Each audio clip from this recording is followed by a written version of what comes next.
Bem-vindos de volta, dezembro, que chegue abençoado, iluminado, mês mais lindo do ano, mês de tons vermelhos, o mês dos sonhos de Papai Noel, de solidariedade, o mês em que aquelas pessoas amarradas, rancorosas, que não ajudam nem o porteiro do seu prédio, viram fofos.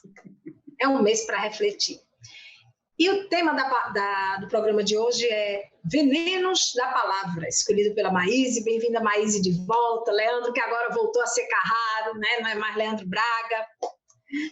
Eu trouxe um textinho, um trecho de um poema de Maria Dolores, né? Que a gente adora aqui. Palavras de fé. Nunca te deis por inútil, mesmo em ação de alto nível. Não afirmes impossível, nem te digas sem valor. Deus em ti é a própria vida, mantendo-te instante a instante em doação incessante por fonte viva de amor. Não és um astro, no entanto, tens a força estranha e bela de acender a luz da vela, dissipando a escuridão. Não fulgures qual brilhante, nem tens a força do vento, em redemoinho violento, quando ruge a destruir. Mas tens o conhecimento de quem guia a natureza, exterminando a tristeza no dom de fazer sorrir. Não esmoreças no mundo, trabalha, ajuda, esclarece. Tens o verbo, a voz, a prece. São sem conta os dotes teus. Ampara, acalma e perdoa. Qualquer migalha do bem na terra e no mais além é bênçãos do amor de Deus. Bem-vindos. Olá a todos, é uma alegria juntos mais uma vez, né, em família. Vamos aqui, né, conversar amorosamente sobre mais... cachorro latido aqui agora. Sobre mais um tema tão importante, tão sério, porque às vezes a gente não pensa sobre isso, né? Venenos na palavra. Será que eu estou vivendo corretamente com o meu dia a dia? Estou sabendo usar o meu dom de falar para as coisas boas ou para as coisas não boas, né? Como é que tá? E aí nada melhor do que conversar com a nossa amada Maíse sobre esse tema. Maíse, por que muitas vezes a nossa palavra ainda tem veneno? Eu acho que o nosso coração, às vezes, ainda tem veneno. Porque eu acho que, obviamente, a palavra, sabe, a boca fala daquilo que está cheio o coração. A sabedoria popular diz. E, infelizmente, nos momentos de rancor, na hora da briga, na hora da mágoa profunda, as trocas são tremendas. E nós queremos mesmo ter a palavra que fira o outro, da qual o outro não se esqueça. Isso é problemático, porque na hora funciona. Você sai dali aparentemente vitorioso, mas aquilo marca. E há palavras que vão ao longo da vida, deixando o outro impactado. E há palavras, inclusive, que a pessoa não perdoa nunca, porque ela não esquece aquilo que nós colocamos no coração dela, dilaceramos o seu sentimento. E ao longo da história do homem, meu Deus, quantas vezes, através da palavra, guerras aconteceram, rompimentos existiram, que poderiam ter sido feitos de outra maneira, mas existe veneno, sim, porque a palavra é energia. Quando ela sai de você, ela se lança sobre o outro. Quando ela se manifesta sobre o outro, ela enche o outro de energia. Por isso, os Espíritos sempre ensinam. Quando você pensa no outro negativamente, primeiro aquele negativo inunda você e depois vai na direção do outro. Então, não adianta dizer, eu não fui afetado por aquilo. Porque você primeiro se envolve naquilo e depois a sua energia negativa vai atrás daquele que você mentaliza. A energia positiva é a mesma coisa. Primeiro você se inunda do positivo e o positivo vai na direção de quem você está mentalizando. Então, é importante demais pensar que, às vezes, de uma vida para outra, nós temos que consertar a palavra. Quanto mais gente a palavra atingiu, mais nós somos responsáveis. Então, quando a gente vê essas pessoas que são líderes dos povos, principalmente aqueles que lidam com religião, ai daquele que usa a palavra de forma errônea, que adultera para o seu próprio interesse, por exemplo, as palavras ditas por Jesus. Meu Deus, encarnações serão necessárias para que a pessoa possa resgatar, transformando o que foi mal em bem. Então, a gente pode falar tudo, mas discernimento ao falar é uma questão de inteligência. Nós precisamos ter discernimento para falar. Quando eu cheguei à comunhão, com 15 anos de idade, aos 16 eu comecei a fazer palestra. E nem preciso dizer a vocês que as pessoas, naquela época, já há tantos anos atrás, quase 50 anos atrás, ficavam impressionadas, porque, meu Deus, uma garota de 16 anos já fazendo palestra e tal. E, graças a Deus, aprendi com os melhores, que eram os fundadores da comunhão, pessoas maravilhosas. Eu ficava quieta, falava 10 minutos, 15 minutos, e eles falavam o resto, né? Eles falavam 30 minutos, 40 minutos, e eu fazia só o pequeno adendo para ir aprendendo com eles. Mais uma vez, acho que o Dr. Bezerra de Menezes, obviamente, preocupado, né? Porque as pessoas... Ah, meu Deus! Tinha uma dupla. A turma que dizia para os meus pais assim, nossa, sua filha deve ser muito endividada. E o doutor Bezerra de Menezes ficava dizendo, não é só dívida, não. É merecimento também, porque ela começou cedo também, porque se preparou para isso, né? No mundo espiritual, obviamente, né? Mas, uma vez, nós estávamos reunidos, éramos um pequeno grupo, nós, na Mocidade Espírita nós éramos poucos naquela época. E aí ele foi falando um pouquinho, incorporado em Dona Irene Carvalho, de cada um de nós. E foi muito interessante, porque quando chegou em mim, todo mundo de olhinho fechado, né? Aquela fé, aquela coisa. Quando ele chegou em mim, disse assim, Maíse, você preferiu sempre usar a palavra. Aí já me deu aquela coisa, né? Eu falei, ai, gente, tá vendo? Eu sempre usei a palavra. Aí ele fez assim aquela paradinha, que só os espíritos de luz fazem, né? E disse, pregou para a tristeza e para a morte de muita gente. E ali o assunto encerrou. E aí as pessoas até hoje dizem, nossa, como é que você nunca ficou vaidosa? Eu digo, olha, primeiro que eu já nasci feia. Segundo, porque de cara o doutor Bezerra disse, minha filha, você veio para consertar. Se você conseguir, porque ele disse naquela época, se você cumprir o que prometeu, nós vamos estar ajudando você. Mas a promessa era cumprir o que tinha prometido. Então, sabe, às vezes a palestra acabava e a pessoa vinha falar comigo. E os espíritos do meu lado dizendo assim, não se iluda, minha filha. Quem te elogia hoje é quem te elogiava quando você falava exatamente o contrário.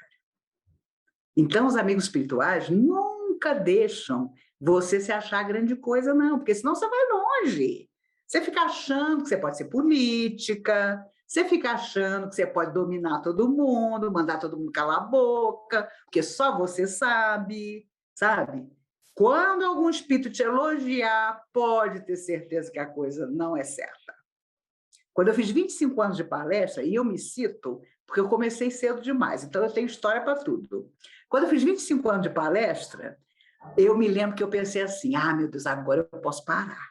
Porque 25 anos fazendo palestra, já dá para dar uma parada. E um amigo espiritual me disse, tenho 2 motivos para você não parar. Olha que isso já tem quase 25 anos. Primeiro, você não tem nada melhor para fazer. Segundo, de tanto você falar, um dia você vai acabar aprendendo. Pergunta se algum dia, depois desse, eu falei que estava na hora de acabar. No dia que estiver, eu mesmo chego aqui e conto para vocês. Gente, resolvi parar. Mas ainda não é o momento, sabe?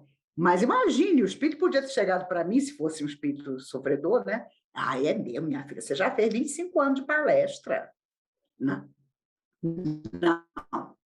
Porque o contrário da boa palavra, muitas vezes, pode ser a palavra equivocada. E a palavra equivocada, olha, os antigos Cherokees, índios americanos, diziam que não confiavam no branco, porque o branco tinha a língua da cobra, bifurcada. Olha a inteligência do índio. era uma língua dupla. Ele falava uma coisa, mas, na verdade, era outra. E eles pagaram com a vida por acreditar no homem branco. Então, é aquela história. E detalhe principal, cada palavra é imagem. Quando você lança uma frase, quando você lança uma palavra, aquilo imediatamente se transforma numa imagem.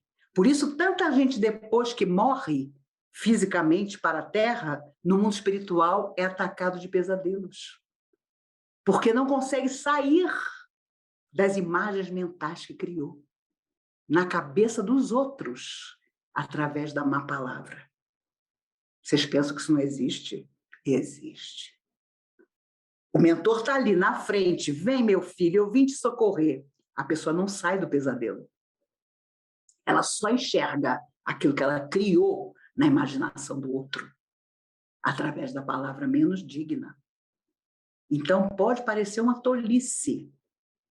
Hoje ninguém praticamente fala, fica todo mundo no celular mandando mensagem. Mas as mensagens chegam e provocam imagens mentais no outro.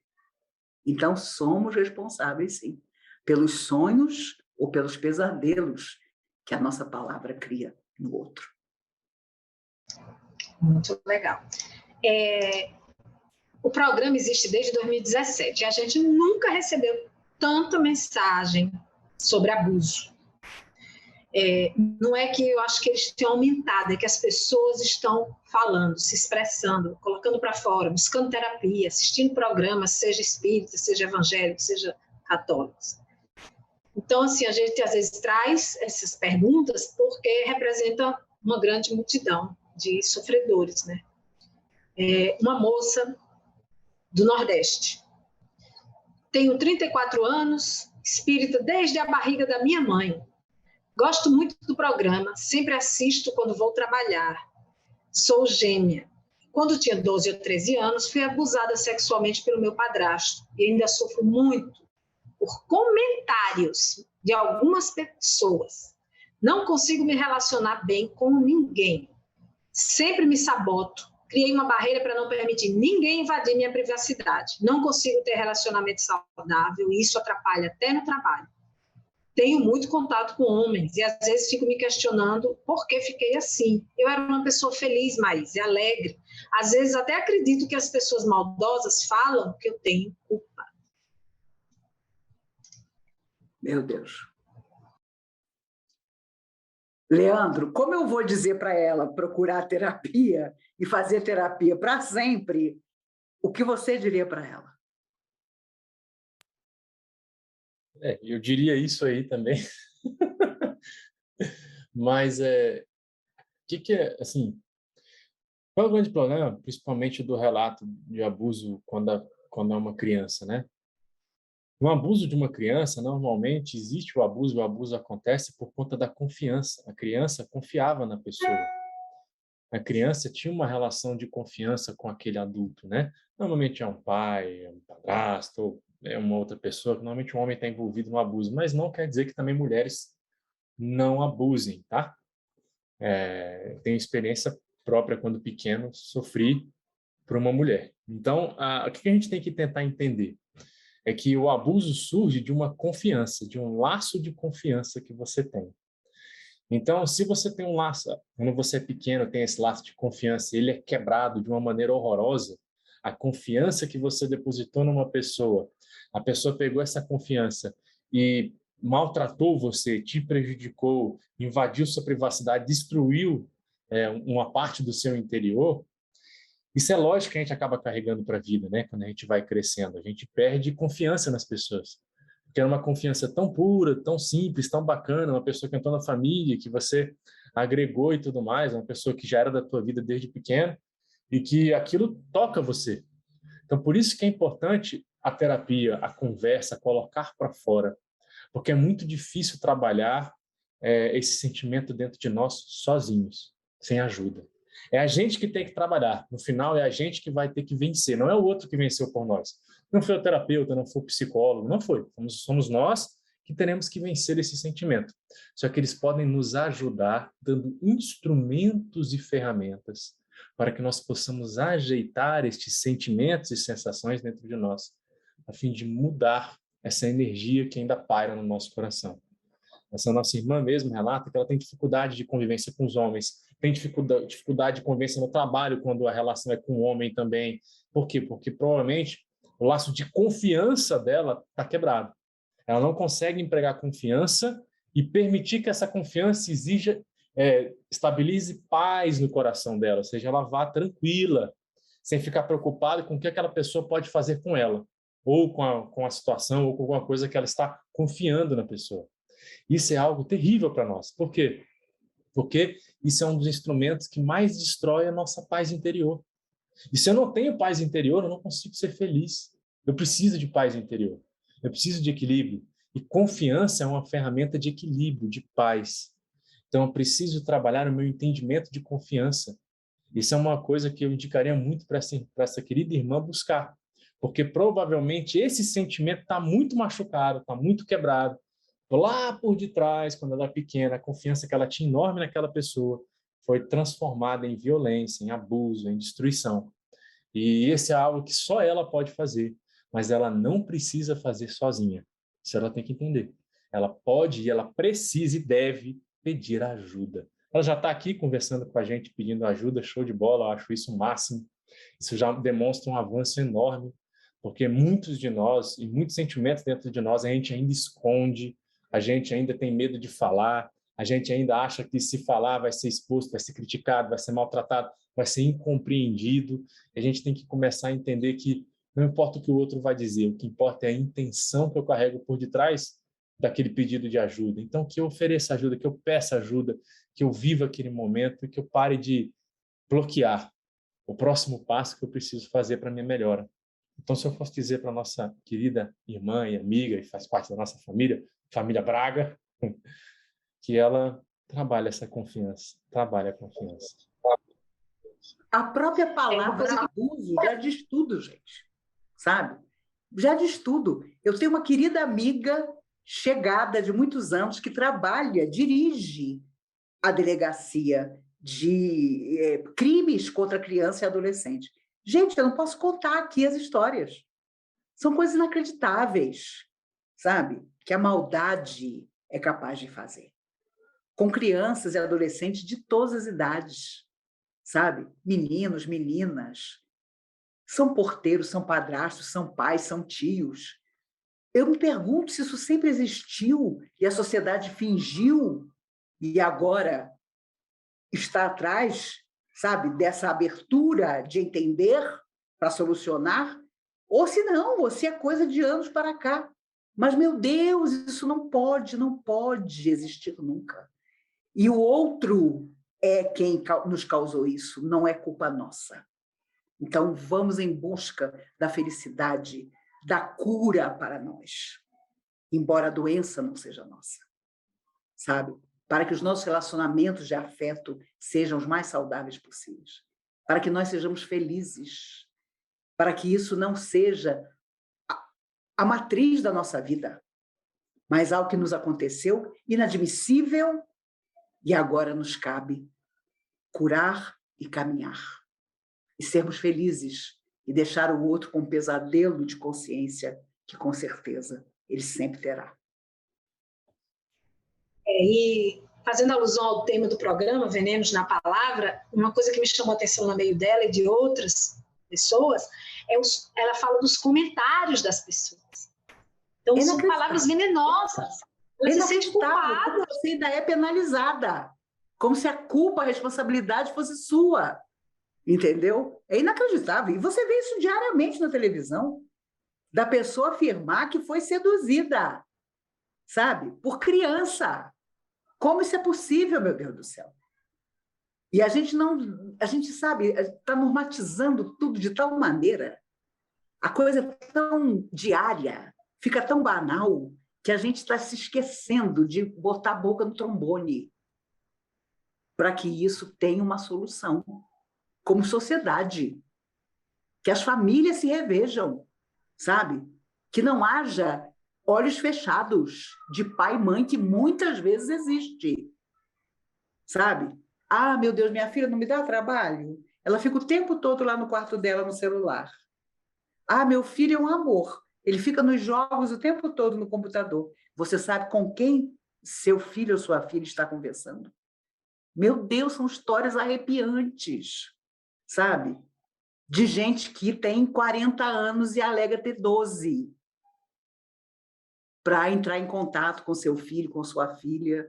Meu Deus, eu imaginei que eu ia viver a minha maturidade numa terra onde todo mundo ia confiar um no outro. E hoje você tem que desconfiar de tudo. Isso é muito triste, sabe? É horrível você estar ao lado de alguém e pensar, meu Deus, será que eu posso mesmo confiar nessa pessoa? Será que essa pessoa tem matrizes morais para ser amigo do meu filho, amigo do meu neto? É terrível, mas nós vivemos tempos assim. Então, sabe, tem aquela frase, só Jesus na causa? Eu fico imaginando o quanto Jesus seria perseguido se ele vivesse na Terra hoje. Ele seria uma inconveniência muito maior do que ele foi quando esteve conosco. Nossa Senhora, ia ser complicado. Ele não ia chegar aos 33 anos de jeito nenhum. Pode ter certeza, iam dar um jeito de despachá-lo muito antes. Nessa pandemia, a gente observou que as pessoas estão precisando muito de palavras, né? Todo e-mail, toda mensagem, rede social. Ah, eu preciso de uma palavra amiga, eu preciso de uma palavra de orientação. Então, a palavra nunca foi tão bem dita. Então, eu acredito, né, leigamente, que a gente tem que ter muito cuidado, porque a palavra tem força com o que a gente fala, né? Com o que a gente pensa, obviamente, mas com o que a gente fala. Tem vindo muitos convites, a gente tem que explicar por e-mail, vários seguidores, vários centros no Brasil, solicitando palestra, querendo saber quando mais volta ao presencial. Eu, particularmente, recebi convites de vários centros para fazer virtual. Expliquei que não sou palestrante, eu sou a do bate-papo, a fofa, sabe? Não sou oradora, sou do bate-papo. Então, a gente está adequando na agenda. E quando for o momento de mais retornar ao presencial, todo mundo vai ficar sabendo. Mas, graças a Deus, a gente consegue tocar esse projeto, cada um no seu cantinho, doente, operado, mal, bem, em tempos ruins, em tempos bons, a gente está conseguindo. A pandemia nos mostrou isso, que a gente se superou, principalmente a Maíse, e vamos continuar aqui na nossa missão. A gente tem ainda 4 minutinhos, mas tem uma amiga do Ceará que queria um conselho. Amo a minha mãe, ela é minha companheira, mas já sofreu muito, tem doença de Chagas. E diante de muito sofrimento, ela se tornou alguém pessimista e sem alegria. Falo para ela sobre não alimentar pensamentos ruins, mas é difícil. Me aconselhem o que fazer, sou uma grande admiradora da Maíse. Um ótimo dia para vocês. É complicado, porque relação com mãe já é difícil. É complicado para a gente, como filho, dizer para a mãe o que fazer. Porque lá no fundinho a mãe diz, mas ela não tem a vivência que eu tenho, ela não passou o que eu passei, mas não desista, sabe? Leve sua mãe para lugares onde ela possa sentir alegria, sabe? Dê a ela a possibilidade de se sentir confortável, de se sentir querida, de se sentir esperançosa, apesar dela atravessar uma hora difícil, não é uma doença fácil. Conheci muita gente que tinha doença de Chagas, é uma doença tremenda. É como o diabetes que eu tenho. É uma ferrugem que vai acabando aos poucos com a gente. Vai mostrando aqui e ali a sua dificuldade. Mesmo assim, fale para ela das coisas bacanas, aponte a ela determinados acontecimentos felizes, para que ela seja o menos pessimista que for possível. E você, sem dúvida, estará sendo mais que uma filha, uma amiga, não é? O povo cearense é um povo forte, é um povo que atravessa tudo, todas as lutas, todas as dificuldades. O povo do Nordeste é assim. Então, aproveite sua mãe e todos os dias, de alguma maneira, transmita ao coração dela uma pequena mensagem de carinho através de uma palavra. Eu me lembro de Emmanuel dizendo a Chico que as pessoas se vangloriavam, às vezes, para o Chico, dizendo: Chico, eu nunca matei, nunca roubei, quando chegar do lado de lá vou estar ótimo. E aí o Emmanuel, sempre rigoroso, dizia para o Chico: será que nunca matamos ou roubamos a esperança de ninguém? Isso também é matar, isso também é roubar. Então o Chico percebia que para o mundo espiritual, quanto mais nós pudéssemos fazer, mais eles nos convidariam a fazer ainda mais. Então, mesmo que sua mãe pareça chata, pareça inconformada, pareça impaciente, não desista. É uma pequena flor que você vai colocar do lado da xícara de café, é um pão favorito, é passar numa confeitaria e comprar 1000 folhas. Ai, que delícia! Eu costumo, por mim mesma, objetivar coisas grandes. Então, eu imagino que eu, Leandro e Valesca, ainda vamos gravar em Paris, o Conversando com Maíse um dia, sentados na Fachon, comendo mesmo 1000 folhas que Maria Antonieta mandava buscar para o Palácio de Versalhes, e falando a vocês da nossa alegria de estarmos em Paris comendo 1000 folhas. Quando eu estou desanimada, eu já penso logo isso. Ou então penso que eu ainda vou à Disney com um neto meu para abraçar o Mickey e perguntar como foi que ele encarou a pandemia. O dólar a 1 por 1, olha o sonho. E só aí vai dar para ir à Disney novamente. Mas, sabe, quanto mais difícil, mais o sonho tem que ser maior. Então, se aparentemente sua mãe parecer difícil, pense quantas vezes, quando você era criança, em que determinados momentos foi difícil para ela encarar uma birra sua, explicar a você por que tinha que ser de determinado jeito e não do jeito que você queria. E tenha toda a paciência do mundo. Porque eu tenho certeza que um dia, pela lei natural, provavelmente ela irá antes de você para a verdadeira vida, mas ao se reencontrarem, uma chuva de bênçãos. Não só das palavras ditas, mas daquelas amargas que não foram ditas. Vai encher o coração de vocês duas de bênçãos, de alegrias, eu tenho certeza disso. Coragem, fé, todos os dias sentar na beirada da cama na hora de levantar e dizer: meu Deus, mais um dia, me dê coragem para mais esse dia, que eu possa fazer o meu melhor. Né? André Luiz dizia: se você não tem nada de bom para dizer, peça a Deus a bênção de uma laringite, para ficar calado o dia inteiro. Veja o que é o valor da palavra. A palavra bem colocada leva as pessoas para as alturas, e a palavra que deprime, que aprisiona, nos algema ao outro, às vezes de uma vida para outra. Então, a ponto de André Luiz dizer: é preferível uma laringite que nos deixe com dor de garganta o dia inteiro do que dizer algo que não seja bom. Que as palavras entre vocês, ou o silêncio entre vocês, seja sempre bom. Chegamos ao final de mais um programa, nessa semana abençoada, nesse mês de dezembro lindo. E na próxima semana vamos conversar aqui sobre um tema muito legal que a Maíse escolheu: consciência. Ixi, a minha pende às vezes, né? Quem nunca, né, Leandro e Maíse? Então, dê o like, compartilhe. E na próxima semana estaremos aqui conversando sobre a tal da consciência. Até lá!